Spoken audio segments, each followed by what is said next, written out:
Hello.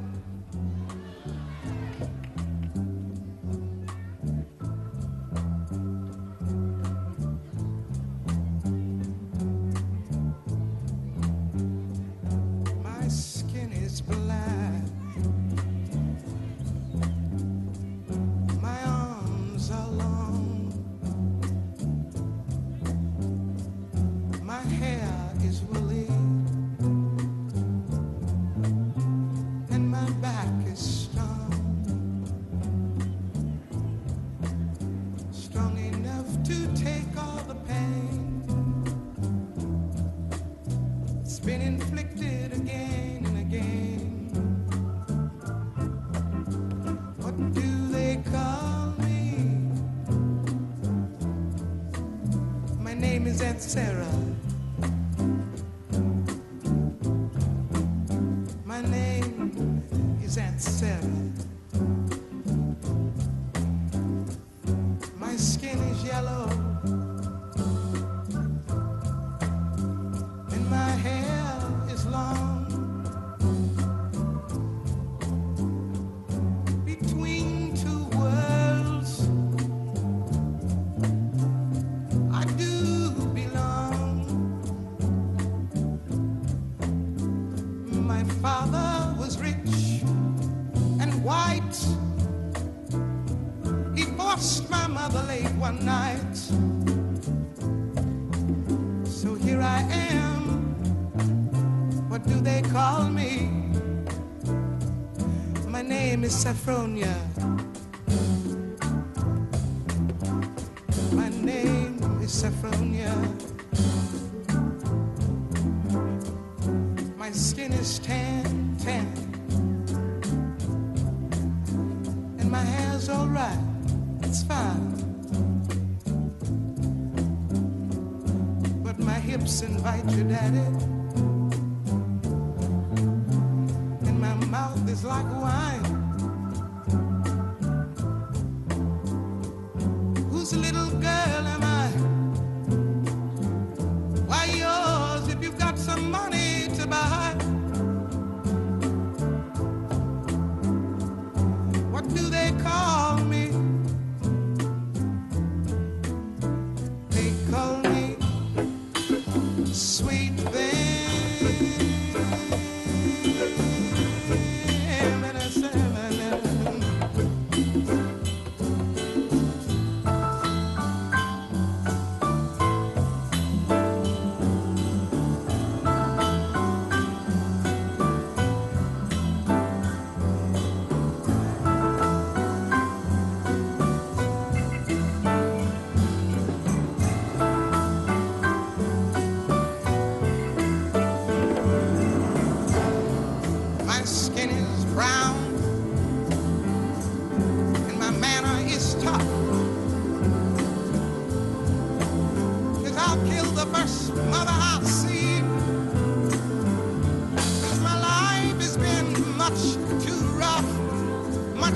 In this hot sun, it's been too rough.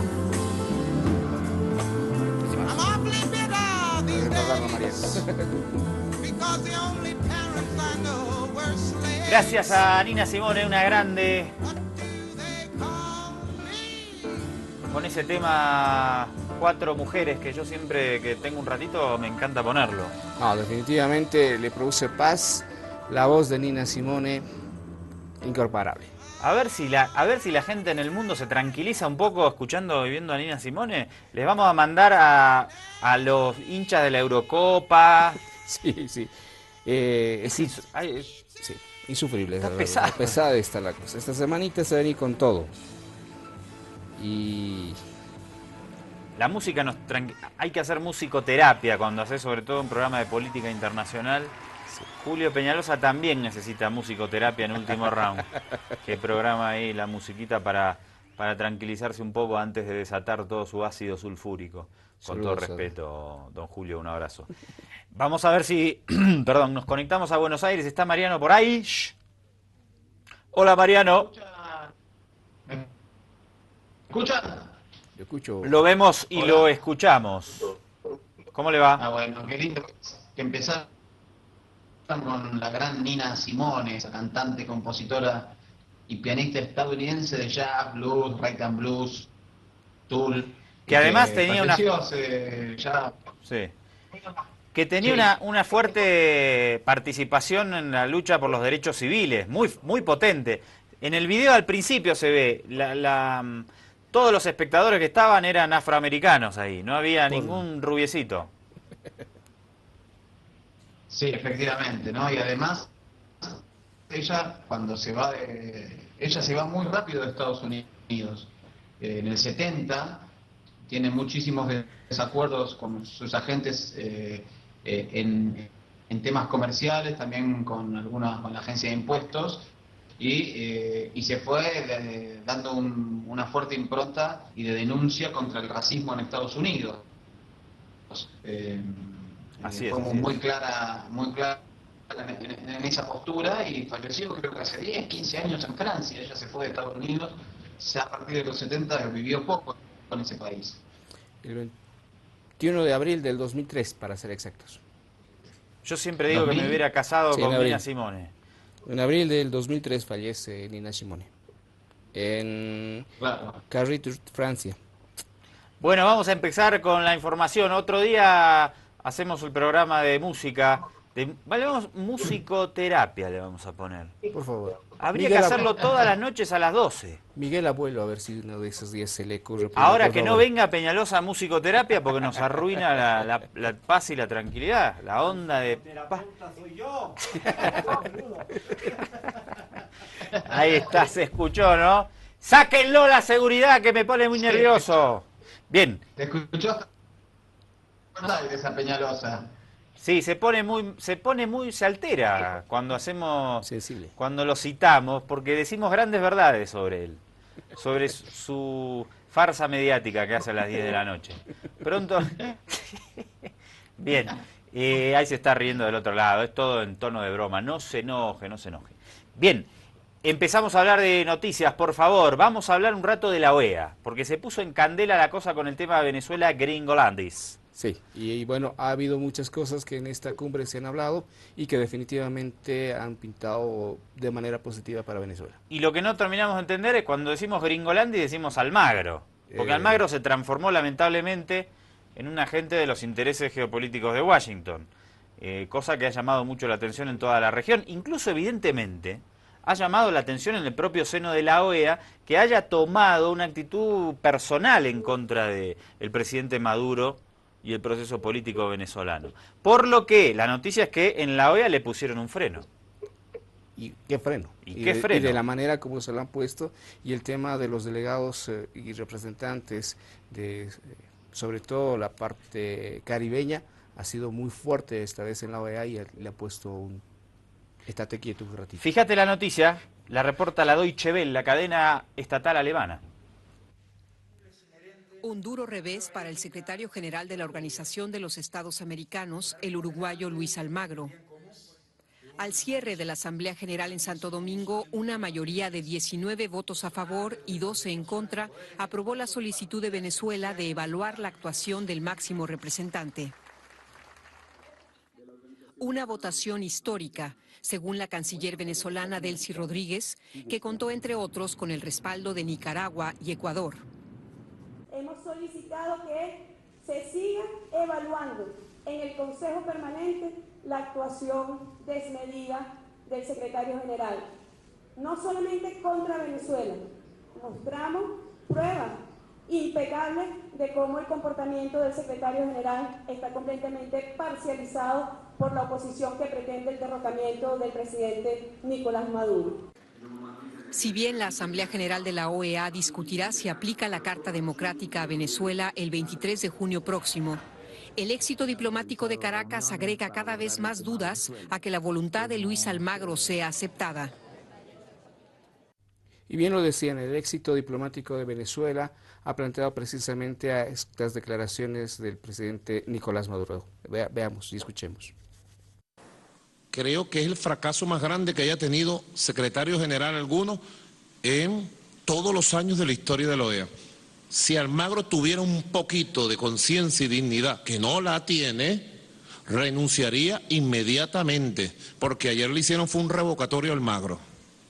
Eso fue un revocatorio, como dijo este gran filósofo Roberto Hernández, ¿no? Entonces, luego se dio la reunión extraordinaria con el secretario de Estado John Kerry y sus anuncios extraordinarios también. Nuestro deseo de llevar, ojalá lo logremos, presidente Obama, ojalá logremos relaciones de cordialidad, de respeto, de conversación, con diferencia que siempre habrá diferencia, porque nosotros no nos vamos a someter a la dominación del imperio estadounidense, ni ustedes van a cesar en su empeño de dominarnos, pero podemos convivir, ¿verdad? Si ustedes pueden convivir con China, Vietnam, Cuba, ¿por qué con Venezuela no? Porque somos los hijos de Bolívar. Todavía el temor aquel de Bolívar. Porque somos los hijos de Chávez. ¿Por qué no? Es tiempo de nuevos paradigmas. El tiempo de la Guerra Fría, que ellos han querido traer aquí y contra Rusia también, debe cesar definitivamente. Así que tremenda jornada, ¿no? Un evento superaba al otro. Y cuando ya parecía que había terminado la OEA, 19 votos. Y eso que no nos empleamos a fondo.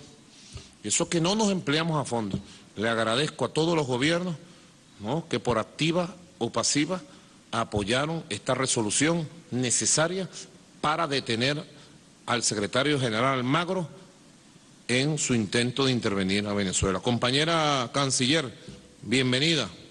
Bueno, muchas gracias, presidente. Realmente fue un momento muy emocionante. Ahí está, fuerte victoria entonces política y diplomática de Venezuela en el seno de la OEA. Es muy trascendente esta noticia porque Almagro quiso liderar una campaña para aplicarle la Carta Democrática y en el propio seno de la organización le dijeron, no, momento, vamos a investigar su actuación. Claro, y además él convoca supuestamente a una reunión de emergencia donde ya en algún momento los Estados miembros en esa reunión extraordinaria de emergencia que Almagro plantea, le van poniendo de a poquito la situación, como los puntos sobre las seis, como se dice acá, y cuando ya se realiza la cumbre con todos los miembros y representantes de la OEA, la diplomacia, como dice el presidente Maduro, ha resultado en esto, ¿no? En que se le plantea el por qué ha planteado esto y está en vista su situación como secretario de la OEA. Vamos a lo que sigue. La OEA convoca a un diálogo. Habrá también diálogo entre Caracas y Washington. Hay un tono ya diferente de ambos lados, sobre todo del lado de la diplomacia venezolana, diciendo, bueno, si quieren restablecer embajadores, lo hacemos. Lo vamos a ver un ratito, pero dale con lo que sigue. La Organización de Estados Americanos convocó a su Consejo Permanente para sostener una reunión el próximo 21 de junio en Washington y recibir a los mediadores del diálogo venezolano 2 días antes del encuentro ya pautado para discutir sobre la democracia en el país sudamericano. José Luis Rodríguez Zapatero, Leonel Fernández y Martín Torrijos, ex jefes de gobierno de España, República Dominicana y Panamá respectivamente, están promoviendo un diálogo entre la oposición y el oficialismo de Venezuela a instancias de la Unión de Naciones Suramericanas. El diálogo fue puesto sobre la mesa como alternativa luego de que el secretario general de la OEA, Luis Almagro, invocara a la Carta Democrática Interamericana el pasado 31 de mayo, al considerar que hay elementos suficientes que indican que en Venezuela se está produciendo una afectación del orden democrático. La canciller venezolana Delcy Rodríguez explicó que su solicitud para realizar esta reunión previa es para llevar nuevamente la verdad de Venezuela. En el marco de la Asamblea General Ordinaria de la OEA, realizada en la capital dominicana, Rodríguez y el secretario de Estado de Estados Unidos, John Kerry, sostuvieron una reunión privada de la que surgió la iniciativa de comenzar reuniones de alto nivel entre ambos países para restablecer sus relaciones diplomáticas. Con información de la oficina en Santo Domingo, República Dominicana, Noticias Xinhua. Y vamos a repasar una declaración más de Maduro. No es de hoy, pero sí es muy pertinente para englobar toda esta situación que les mencionábamos y la negociación que se va a llevar adelante con Estados Unidos. En el encuentro de la OEA se juntaron Delcy Rodríguez, canciller venezolana, y John Kerry, su homólogo estadounidense. Vamos con Maduro. Vamos a iniciar ese conjunto de encuentros a alto nivel, estoy de acuerdo. Sabiendo queridas compatriotas y hermanas, queridos compatriotas, sabiendo quién es quién. Si yo tengo 3 años proponiéndole al presidente Obama que tengamos una nueva etapa de relaciones de respeto y que cese la conspiradera contra Venezuela, eso no se logra de la noche a la mañana. Quizá pasarán muchos años. Este conflicto no tiene 2 días. Esto es un conflicto histórico entre Bolívar y Monroe, entre la patria independiente levantista venezolana y las ansias de dominación desde Washington contra nuestros pueblos. Esto no es una cosa de que me caigas bien o me caigas mal. A mí el presidente Obama me cae muy bien. Yo sé que algunos de ustedes no. Yo lo saludé el año pasado. Me parece una persona simpática. En lo personal, en el trato. ¿Y por qué no lo voy a decir? Ahora, tengo graves diferencias en la política mundial y en la política de él sobre Venezuela. Y se las he dicho y se las seguiré diciendo. Y ustedes saben que yo estuve 7 años de escuela en diplomacia revolucionaria con Hugo Chávez como canciller y a mí no me engaña nadie. Nadie se va a vestir de oveja a venir a engañarme ni engañarnos. Lo cortés no quita lo revolucionario y lo chavista. Claro que sí. Si yo soy el que lo he propuesto, secretario de Estado John Kerry. 1, 2, 3, 4, 5, 6, 1000 veces he propuesto. Relaciones de respeto, relaciones de diálogo. Que cese la conspiradera de la Embajada de Estados Unidos en Caracas. Y que cese el apoyo a la conspiración golpista e intervencionista de la derecha de Mr. Alud y compañía contra Venezuela. Bueno, y en esta diplomacia o referencia de doble vía que habla el presidente Maduro, tenemos a la nota de IFAN TV, la cadena estatal iraniana, en la voz Marcos Salgado, justamente comentando esta intención de la República Bolivariana de Venezuela de poder reponer embajadores. Es algo que se viene intentando hace mucho tiempo y que está siendo truncado. El Palacio de Miraflores, la sede del Poder Ejecutivo en Caracas, fue nuevamente punto de encuentro del gobierno con sectores populares. Esta vez los maestros y profesores llegaron hasta aquí a apoyar al gobierno de Nicolás Maduro en medio de una grave crisis económica. Aquí se dijo que no se abandonará el rumbo. Así es fácil, entregamos al país, al Fondo Monetario Internacional, al Banco Mundial, y ellos nos dan una cantidad de millones de dólares para nosotros seguir adelante, pero vendemos al país. Eso no lo vamos a hacer nosotros. Primero van a matarnos a Nicolás y a todos nosotros para que hagan eso. No lo vamos a hacer. Nicolás está arrestado y todo este gobierno bolivariano está arrestado. Y este gobierno cuenta con los hombres y mujeres del pueblo comprometidos con Hugo Chávez Frías, con el proyecto del pueblo. Una jornada de movilización en Caracas con un ojo puesto en lo que sucedía en República Dominicana, donde el secretario de Estado de los Estados Unidos, John Kerry, se reunió con la canciller de Venezuela, Delcy Rodríguez. Ellos propusieron que iniciemos una nueva etapa de diálogo con nuevos canales de comunicación y un conjunto de encuentros a alto nivel de manera inmediata, y yo le dije a la canciller, aprobado, vamos a iniciar ese conjunto de encuentros a alto nivel, estoy de acuerdo. Y el presidente Maduro dio un paso más allá, ofreció a Estados Unidos retomar la relación a nivel de embajadores, algo que no sucede desde 2008, cuando Hugo Chávez expulsó al representante de Washington en Caracas. Eso sí, que venga a respetar, sobre la base del derecho internacional, pero estoy listo para reponer la relación a nivel de embajadores. Venezuela puede inmediatamente designar embajador en Washington para demostrar, pues, que quieren diálogo. Quiero diálogo. Antes de la reunión de cancilleres de Venezuela y Estados Unidos, saludada por el presidente Maduro, el secretario Kerry había sido enfático en que debe realizarse este mismo año el referéndum revocatorio que reclama a la oposición en Venezuela, algo que aquí hasta ahora no parece posible. ¿Servirá este nuevo acercamiento para distender posiciones? No es el primer acercamiento de alto nivel entre Estados Unidos y Venezuela en los gobiernos de Obama y Maduro, pero todos los anteriores hasta aquí fracasaron. Marcos. Y bueno, escuchándolo al presidente Nicolás Maduro, me hizo recuerdo precisamente ese momento específico de 2008, cuando el presidente Evo Morales decide también expulsar en ese momento al embajador de Estados Unidos, Goldberg, y bueno, en apoyo también en una masiva encuentro también de la gente venezolana, el presidente Chávez puso el apoyo también al mandar también a que se expulse a Alcázar. ¿No? Dijo, ya basta yanquis de mierda, palabras célebres que siempre nos recuerdan el momento en que Bolivia en ese momento pasaba en ese golpe cívico prefectural que había en ese momento y que ha formado también uno de los hitos históricos para el desarrollo económico que ahora Bolivia tiene. Y obviamente, precisamente desde esa época, tampoco aquí tenemos embajador, ¿no?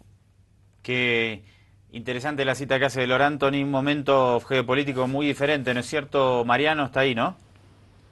Sí, realmente me parece que hay pocos antecedentes de que un secretario general de la OEA se haya comportado de una manera que excede a sus funciones y que a su vez el propio seno de representantes de países le haya puesto un freno y haya logrado lo contrario a lo que quería Almagro. Almagro quería a Venezuela aplicándose la Carta Democrática y prácticamente fuera de la OEA. Y los propios países de la OEA dijeron, primero que eso no va a pasar, vamos a impulsar el diálogo, y segundo, vamos a revisar tu actuación. Creo que esto se remite a una reunión, porque esto evidentemente no es muy conocido, pero en la alta política se sabe, a mediados de mayo Capriles se reunió en Miami, en la Cumbre Concordia, con Lilian Tintori, esposa de Leopoldo López, con Mitzi Capriles, esposa de Antonio Ledesma, y con María Corina Machado, todas representantes de una ala de ultraderecha en Venezuela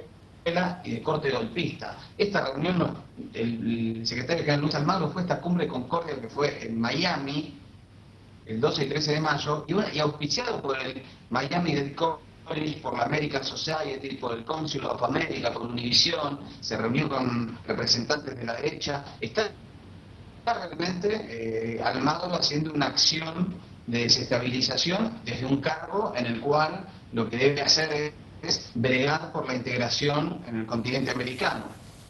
En esa reunión, Mariano, también estaba el expresidente español José María Aznar, uno de los grandes protagonistas de la invasión a Irak. Estaba el expresidente colombiano Álvaro Uribe, que lo pasamos aquí con los medios en su momento. Una vez finalizada la reunión, salió y declaró a la prensa que debía haber una intervención armada, sugirió, de Estados Unidos para apoyar a la oposición venezolana. Y Maduro también denunció que hubo una reunión de Almagro con el jefe del Comando Sur.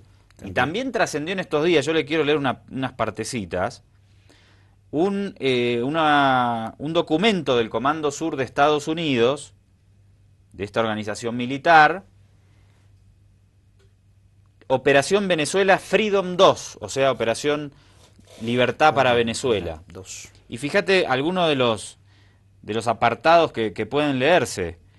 Dice, en el plano internacional, porque esto confirmaría la denuncia que hizo Nicolás Maduro, hay que insistir, dice este documento del Comando Sur, en la aplicación de la Carta Democrática, tal como lo hemos convenido con Luis Almagro, secretario general de la OEA, y los expresidentes, encabezado por el exsecretario César Gaviria. Con los factores políticos de la oposición venezolana, dice el Comando Sur de Estados Unidos, un organismo militar, con la oposición venezolana hemos venido acordando una agenda común que incluye un escenario abrupto que puede combinar acciones callejeras y el empleo dosificado de la violencia armada. Dice, la operación Venezuela Freedom 2 en los actuales momentos descansa en nuestro comando, pero el impulso de los conflictos y la generación de los diferentes escenarios es tarea de las fuerzas opositoras venezolanas involucradas en este plan. Por eso nosotros no asumiremos el costo de una intervención armada, sino que emplearemos los diversos recursos y medios para que la oposición pueda llevar adelante las políticas para salir de Maduro. Y sigue un poquito más, porque es fuerte, ¿eh? Claro, y además ahí, obviamente ahí se entiende por qué están pidiendo el revocatorio, por un lado, ¿no? Es más claro. Pero además la participación, la coordinación de sectores militares de Estados Unidos con la oposición venezolana, bajo un enfoque de cerco y asfixia, también hemos acordado con los socios más cercanos de la Mesa de Unidad Democrática utilizar la Asamblea Nacional como tenaza para obstruir la gobernanza, convocar eventos y movilizaciones, interpelar a los gobernantes, negar créditos, derogar leyes. Mejor no sigo. Bueno, es un plan de desestabilización organizado, armado por Estados Unidos, en el que hasta explica cómo coordinaron con la oposición venezolana y con el secretario general de la OEA. La mención de Almagro llama mucho la atención precisamente en este informe que hace el Comando Sur, que recordemos que es una provocación que se ha planteado desde el momento de su aparición, nuevamente su reaparición. Hacemos un cortecito, por favor, y vamos a hablar un poquito más de la participación de Estados Unidos y de la injerencia en la región a la vuelta.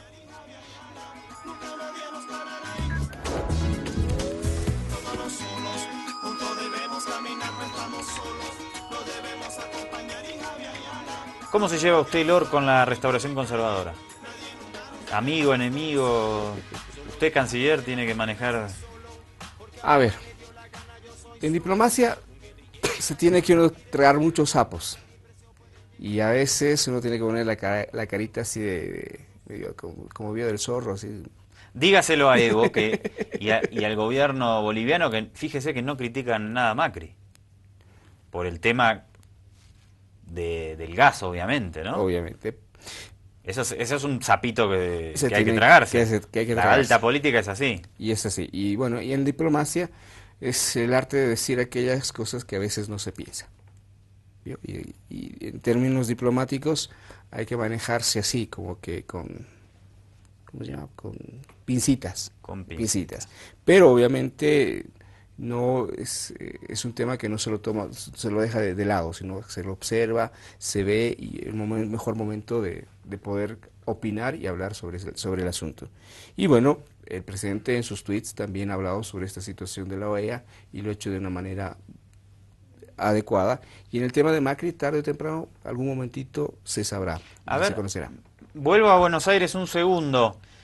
Mariano, estás allá, ¿se percibe un aire diferente a cuando ibas y gobernaba el kirchnerismo? ¿Esto se nota o en lo cotidiano no es tan perceptible? Y depende de dónde uno se mueva. En lo genérico cotidianamente no tanto, pero sí uno observa, digamos, un malestar que se da en las manifestaciones públicas, en los cortes que está viendo, a pesar de un intento de protocolo antipiquetes que quería implementar el gobierno Mauricio Macri, y también en mucha menor actividad comercial, cerrando pequeñas y medianas empresas, menos gente en los supermercados, menos gente en los cafés. ¿Se nota esto se nota o es discurso? No, se nota. Realmente se nota. Se nota porque la inflación es alta. En el día de ayer volvió a funcionar el sistema estadístico en la República Argentina y el propio sistema estadístico oficial llegó a una inflación del 4% para mayo, y se calcula que la inflación anual va a superar los 40%. Sí, leía el otro día que ya estaba en 45%. La restauración conservadora también viene acompañada de esto. Tenelo muy en cuenta, ¿eh? Hay otro tema... Espera, que vamos a verla. perdón. Okay. Vamos con la nota, dale. En la eterna noche del invierno fueguino, con temperaturas bajo cero, los pobladores enfrentan la fría noticia de que una base estadounidense planea instalarse en su provincia con protestas en las calles. Es un retroceso en la soberanía, digamos, es un retroceso monumental en la cuestión esta de los derechos que tenemos como pueblo, como ciudadanos, ¿no? Entregar a Estados Unidos una base ya es como decir estamos ya tocando fondo total, ¿no? En el Senado argentino, el jefe de gabinete, Marcos Peña, se refirió a la base estadounidense como un emprendimiento con fines científicos. Que siempre vienen bajo la mascarada del traer progreso, tecnología, investigación, pero es básicamente una base y será una base para el control estratégico del Atlántico Sur, eso a nosotros no nos cabe ninguna duda, lo venimos diciendo hace algún tiempo, bueno, y ahora me parece que a partir de las declaraciones de Marcos Peña el otro día en el Senado de la Nación, me parece que cobran más relevancia. Mientras tanto, aquí en Buenos Aires, legisladores de diferentes naciones latinoamericanas dieron su punto de vista en relación a la posibilidad de la instalación de esta base estadounidense en suelo argentino. En enero de 2014, La Habana fue sede de la cumbre de la Comunidad de Estados Latinoamericanos y del Caribe. En esa cumbre hubo un momento trascendental y fue la declaración de América Latina como zona de paz. Es decir, nosotros defendemos en todos los espacios que América Latina siga siendo esa zona de paz. Y por eso es que estamos en contra de la instalación de bases militares en cualquier parte. Nosotros desde el Congreso argentino rechazamos de manera absoluta y categórica a este tipo de acciones que violan la soberanía nacional y que incrementan el riesgo de militarización de nuestra región. Ya lo hemos denunciado respecto de la base británica en Malvinas y en este momento lo estamos haciendo respecto de los proyectos del gobierno de Mauricio Macri de acceder a la instalación de bases o de establecimientos bajo la administración militar o civil estadounidense. Sebastián Salgado, Hispan TV, Buenos Aires. A ver, algo que les comentábamos muy brevemente y que llama la atención. Este tipo de noticias en los medios de comunicación tradicionales, entre comillas, no lo saben. No sale. No sale. Y definitivamente el tema de que solo Hispan TV está ahí cubriendo esta marcha, de que rechazan las bases militares y que forma parte, creo, dentro del manual que maneja básicamente todos los gobiernos de derecha. No es por decir son malos, pero sucede en Colombia, está sucediendo en Perú, nada raro que con la aparición de Temer suceda algo similar también en Brasil, porque en Argentina se está viendo, y eso es una cosa que en los medios de comunicación tradicionales no se lo saben, no lo mencionan, lo ocultan y aparecen así estas perlitas luego para iluminarnos de lo que está pasando. A mí me da mucha curiosidad una cosa, porque creo que acá no es el malo el imperialismo estadounidense.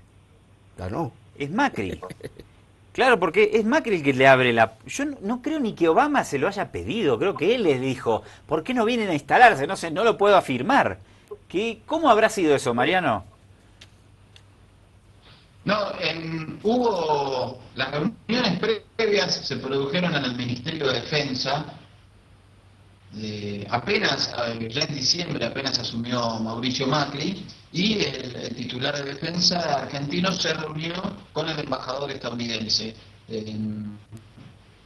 No fue una reunión que se publicó, no salió ningún comunicado oficial del Ministerio de Defensa, y aparentemente habían acordado cuestiones para combate del narcotráfico. Y lo que se estima es que también se empezó a debatir como parte de este combate del narcotráfico, etcétera, la posibilidad de la instalación de bases militares. En ese momento se hablaba sobre todo en la zona de la Triple Frontera, que también es una zona muy apetecible por la cercanía con el acuífero guaraní, y en el caso de Tierra del Fuego con la cercanía con Ushuaia. Yo creo que esto venía con tratos previos, acuerdos previos entre ambos países. Bueno, ojalá fuera que las bases solo se van a instalar en Argentina, pero como decía Lord Anthony, hay 7 bases a las que Estados Unidos tiene acceso en Colombia, está el tema de en Perú, como decía Lord. El año pasado hubo unos sugestivos entrenamientos militares en algunas bases chilenas. También, sí. Está desde hace mucho tiempo la discusión sobre la base Mariscal Estigarribia en el Paraguay. En Brasil, usted que mencionaba si gana la derecha, desde hace mucho tiempo Estados Unidos quiere instalar una base en Recife por una posición geopolítica o geoestratégica que quieren instalarse allí. Entonces en el Caribe hay un montón, en Curazao, en Aruba. Fíjate el caso de Centroamérica porque es más o menos similar. Desde la década del 80 Honduras es en los hechos una base militar estadounidense. En aquella época se utilizaba para organizar la contra la revolución nicaragüense. Y como algunos factores de represión interna también en Honduras. En el 2009 se utilizó para sacar en pijama al presidente Zelaya. Cuando le dieron un golpe de Estado, lo llevaron primero a la base de Estados Unidos, después a Costa Rica. Pero bueno, vamos a ver una nota también de Hispan TV sobre la base de Palmerola en Honduras. El gobierno de los Estados Unidos continúa con el aumento de la presencia militar en Honduras. Ya se habla de la llegada de 250 marines más a la base Sotocano. La embajada norteamericana es el que manda aquí, les guste o no nos guste. Y para vergüenza de los que tenemos dignidad hondureña, que yo amo a mi país, lo quisiera libre. Este solo es un aviso, miren, llegamos aquí, cuidadito, se salen de la línea. Esta base representa el punto estratégico de mayor importancia para Washington, desde donde se le facilita desestabilizar otros gobiernos. Si los norteamericanos aceptaran la presencia de bases militares en su territorio, pues está bien que tuvieran bases militares en nuestro territorio, que los hondureños, realmente nosotros no tenemos nada que hacer allá, pero ellos tampoco tienen nada que hacer en nuestro territorio y es una violación clara a la soberanía nacional. La madrugada del 11 de mayo del 2012, desde un helicóptero de la DEA, se le disparó a una embarcación de pescadores en el departamento de Gracias a Dios, fronterizo con Nicaragua. En ese hecho murieron 4 personas y 7 más resultaron heridas. Las autoridades de la Secretaría de Defensa hondureña sostienen que los militares estadounidenses no participarán en ninguna maniobra militar y de seguridad en el territorio nacional, a pesar del rechazo de la mayoría de la ciudadanía y organizaciones defensoras de los derechos humanos que rechazan total injerencia o participación norteamericana en el territorio hondureño. La acción genera el descontento de los pueblos indígenas, quienes han sido los más afectados por la presencia de las tropas de los Estados Unidos. Pero también se da 2 meses después de que Nicaragua ha comprado 80 tanques rusos, ¿verdad? Y ha mejorado su sistema antiaéreo. Entonces esta presencia de los marines norteamericanos no puede ser ningún buen presagio para las poblaciones de nuestros países que sin duda desean la paz. Con este contingente se estará elevando a más de 1000 los marines en la base de Palmerola, la que se ubica a 86 kilómetros de la capital. Dazaef Aguilar, Hispan TV, Tegucigalpa. Mañana vamos a traer una lista de los países donde no hay bases estadounidenses, porque hay como en 100 y pico, una barbaridad, 90 y pico, una cosa de locos. Upa. Bien, revisando las noticias, doctor Mariano, comandante, el tema de la reunión de Macri con Manuel Santos, llega una información que me llama la atención y que dice, sí, la visita de Estado de Macri a Colombia, la primera de su gestión, se convirtió en una señal decisiva para el ingreso de la Argentina a la Alianza del Pacífico, el bloque regional que lo integran Chile, Colombia y Perú. Y más adelante esta noticia también habla de que también puede ser una forma de formar parte del bloque de este acuerdo transpacífico de cooperación, donde está Estados Unidos, Japón, Nueva Zelanda y toda esa injerencia que se plantea. No es nada raro entonces el ver el tema de las bases militares en Argentina también. Exactamente. Bueno, igual nosotros siempre dijimos aquí que apoyábamos esta restauración conservadora y que estamos totalmente de acuerdo con los nuevos gobiernos que hay. Creo que le han pasado en este sobrecito el billete. Vamos a hacer un corte, Will, por favor. Cuando regresemos, quiero que veamos algunas escenas de la campaña en España, que no nos queda mucho ratito, que también está divertidísima, donde también hay bases gringolandis, de paso. Ya volvemos. solo del lado de la gente nace. Juntos debemos caminar, no estamos solos, no debemos acompañar y Javier Ayala. En Avia Yala y de Avia Yala vamos hasta España rapidito para ver escenas de la campaña. 26 de junio, recordá, elecciones, hay 4 fuerzas en pugna, algunas alianzas ahí que nunca terminaremos de entender si se van a poder hacer o no. Pero en fin, vamos al reporte de la televisión española. Este es el tuit que ha generado hoy un intenso debate político. Jordi Sevilla, el responsable económico del PSOE, ha escrito que para evitar terceras elecciones debería dejarse gobernar al candidato que consiga mayor apoyo parlamentario. Pedro Sánchez insiste en esa idea. Por tanto, yo lo que le pido al señor Rajoy y al resto de formaciones políticas es que el 26 de junio se permita gobernar en un sistema parlamentario a quien más diputados y diputadas tenga detrás de sí para presentarse a la investidura. La presidenta andaluza asegura que no ha visto el tuit, pero que no habrá debate porque el PSOE ganará las elecciones. No me ha dado lugar, como comprenderán. Ahora sí, yo lo que estoy convencida es que el PSOE va a ganar y ganando las elecciones, evidentemente en una semana este país saldrá del bloqueo y podrá tener un presidente, en este caso a Pedro. Pablo Iglesias en Almería ha dicho que la propuesta de los socialistas no es seria. Y a quien diga que se puede apoyar al Partido Popular diciendo no sé qué suma de apoyos parlamentarios, hay que decirle que eso no es serio, que eso no es responsable, que es una tomadura de pelo, que aquí nos tienen para que haya un gobierno progresista en España. Para el líder de Ciudadanos forma parte de una estrategia del PSOE. El PSOE, pues supongo que viendo las encuestas y viendo que no pueden ganar las elecciones, pues plantea cómo intentar convencer a su electorado para ser una candidatura que pueda formar gobierno. El PP cree que no tiene sentido ya que siempre dicen se ha permitido gobernar y reunir los apoyos parlamentarios a quien ha ganado las elecciones. Evidentemente, si lo que está planteando es que si el Partido Socialista con Podemos y con los secesionistas suman, bueno, pues para ese viaje no hacía falta forjas. Verdaderamente ya lo sabemos. Lo que pasa es que eso es letal para el futuro de España. Y en Zaragoza, Mariano Rajoy ha dicho que lo bueno para España es que se forme un gobierno sensato y responsable. En el supuesto de que al final no haya un acuerdo para que alguien tenga mayoría, que se deje gobernar a quien los españoles le den más votos. Creo que es lo más democrático que se puede hacer. Y añade que en cualquier caso espera que haya pronto un gobierno. A ver, dentro de todo este chenco de candidatos y demás cuestiones, vamos a escuchar las últimas declaraciones precisamente de estos candidatos que quieren llegar a ser gobierno en España. A mis vecinos de Pontevedra que estoy bien, que estoy en forma, que estoy preparado para seguir llevando el timón de España durante los próximos 4 años.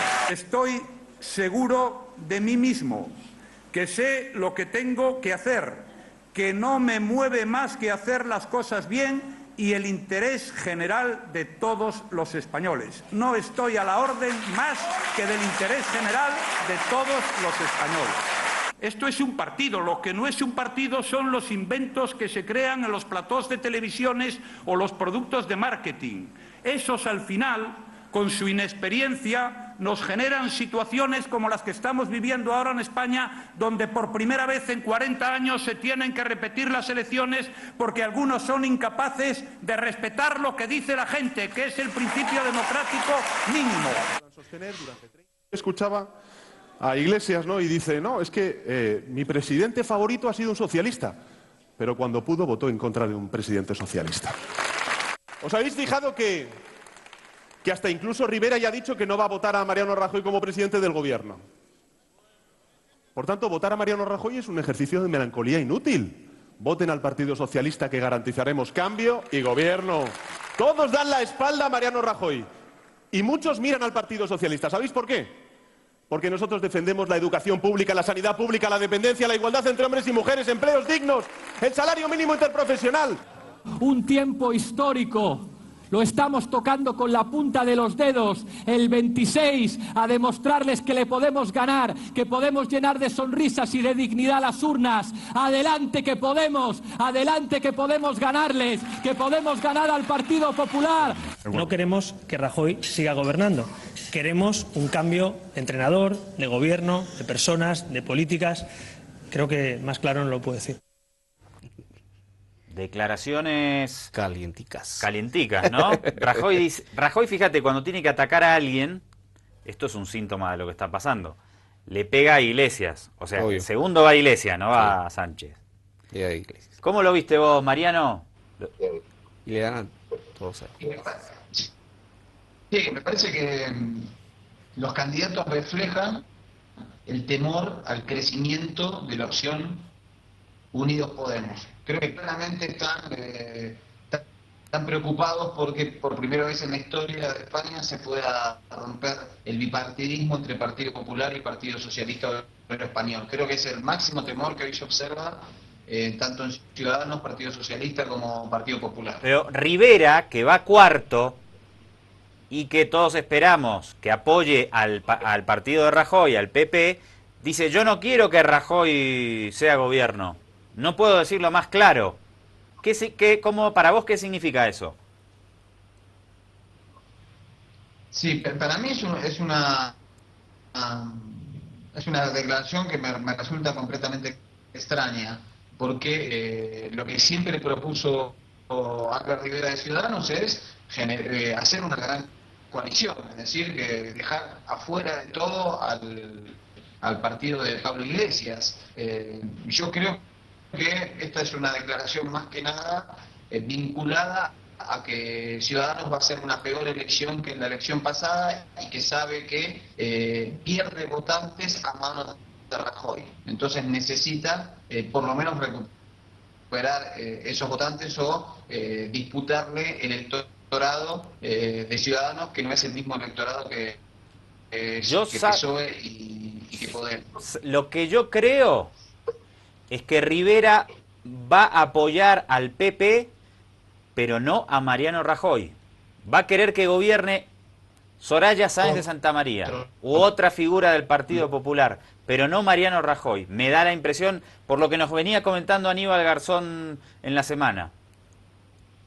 Sí, es cierto, eso es cierto también que Rajoy, tanto Rajoy como Sánchez me parece que han quedado muy debilitados por todo lo que ocurrió desde las elecciones del 20 de diciembre y la imposibilidad, siendo los dos partidos mayor votados, la imposibilidad de hacer gobierno, y creo que eso efectivamente los afecta y los afecta también ante la ciudadanía. Creo que la opción que vos decís, efectivamente, de que aparezca un candidato de renovación dentro del Partido Popular, haría que automáticamente Ciudadanos, y yo creo que también los varones del PSOE, se inclinaran por ese candidato. Bueno, ya vamos despidiéndonos, Lord. Sí. Vamos a seguir de cerca lo de España, ¿no? Sigue siendo un chengo. Sí.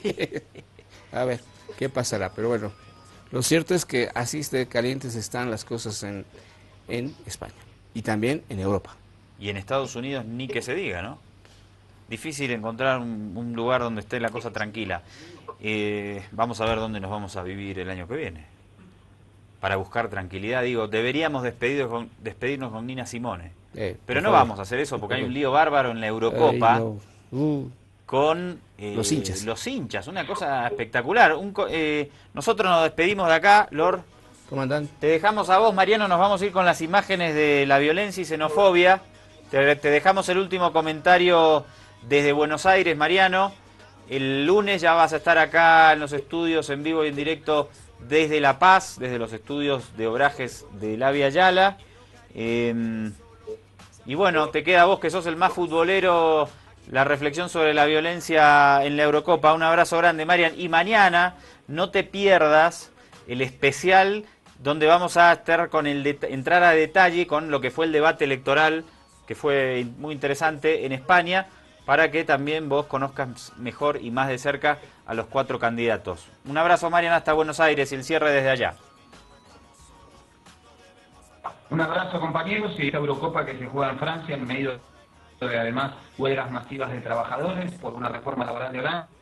Observamos cómo ese escenario político de resurgimientos de partidos de ultraderecha, partidos filonazis, partidos anti-inmigración, partidos antimusulmanes, se demuestra en la cantidad de hooligans de países como Inglaterra, Rusia, Alemania, Ucrania, Polonia y otros, están presentes en la Eurocopa y generan unos disturbios masivos. Hubo ya a la fecha 323 detenidos producto de estos enfrentamientos que muestran una Europa realmente caldeada por el tema de inmigración, por el tema de la presencia de inmigrantes de países como Siria, la presencia de ISIS, y esto es un caldo de cultivo que lo refleja el fútbol. El fútbol es reflejo de la vida y así lo vemos en esta nota.